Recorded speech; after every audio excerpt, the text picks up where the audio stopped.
এক লোক বউকে বলছে আমি নামাজে যাব, আমার টুপিটা একটু ময়লা পরিষ্কার করে দাও। বউ কেচে দিয়েছে টুপি পরিষ্কার করার জন্যে, কিন্তু ওই দিন আর সূর্য ওঠে নাই, রোদ নেই, এই জন্য টুপি আর শুকায় না। চিন্তা করছে ভেজা টুপি মাথায় দিয়ে গেলে মাথা আমার ঠান্ডা লেগে যাবে।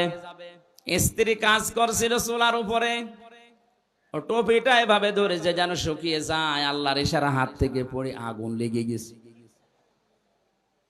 টুপির ওই ছাই তুলে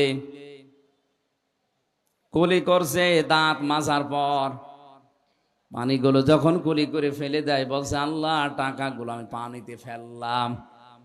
টাকা পানিতে ফেলিস। অলা তাংসা নাসিবাকা মিনাদ দুনিয়া, আল্লাহ পাক বলেন হ্যাঁ তোমার নিজের অংশ ভুলে যেও না। আপনি দান করতে করতে ফকির হয়ে যাবেন, এটা আল্লাহ